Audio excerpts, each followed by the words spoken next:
Long ago in a serene village, lived a young girl named Huri. She was known far and wide for the vibrant sapphire hood that she wore everywhere she went. The villagers affectionately called her Little Red due to her striking hood. One fine morning, Huri's mother learned that her grandmother had fallen ill.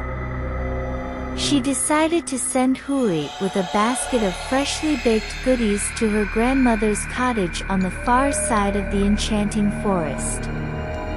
"Remember, my dear," her mother cautioned, "stick to the path, don't talk to strangers, and never wander off." With the basket in her hand and her red hood on, Huri embarked on her journey. As she strolled further into the woods, a mysterious sight caught her attention. It was an unfamiliar woman cloaked in a long, flowing emerald garment. Her hood veiled most of her face, casting an eerie shadow. "Good day, little one," the woman greeted with a voice as smooth as silk. "Where might you be headed with such delectable treats?" "I'm on my way to my grandmother's cottage," Huri replied, feeling a twinge of unease. The woman's smile was unsettling, unveiling a set of sharp teeth that sent shivers down Huri's spine. "Ah, how considerate.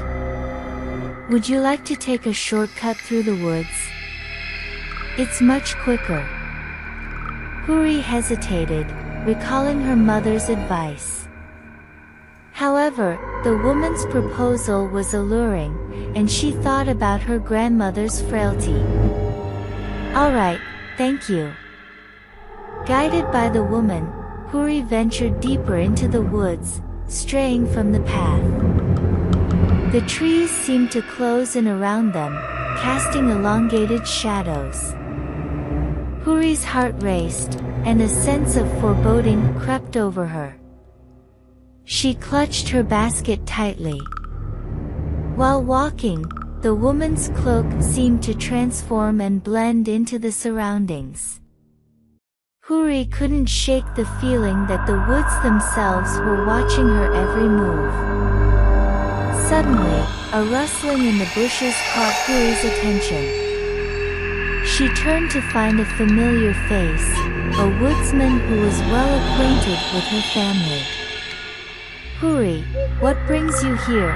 he inquired, concern etched on his features.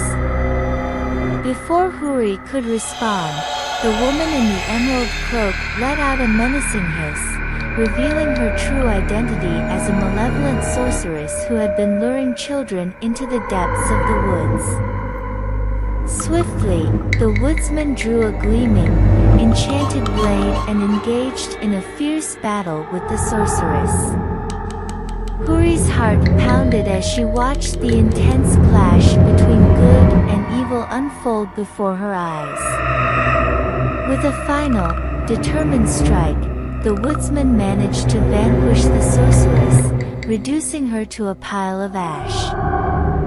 The emerald cloak dissolved into the air. "Are you unharmed, Huri?" the woodsman inquired, catching his breath. "I'm frightened, but I'm all right," Huri responded, tears glistening in her eyes. The woodsman escorted Huri safely to her grandmother's cottage, where she recounted the tale of her extraordinary adventure. Her grandmother commended her for her bravery and sound judgment, and they expressed their gratitude to the woodsman for his heroic deed. From that moment onward, Huri's red hood came to symbolize vigilance and valor. She embraced the wisdom of heeding her instincts and staying on the designated path. And although she cherished her sapphire hood, she understood that her true strength emanated from within. Hence, the legend of the enigmatic sapphire hood was passed down through generations, serving as a reminder for children to exercise caution around strangers and to trust their own intuition, much like the timeless narrative of Little Red Riding Hood.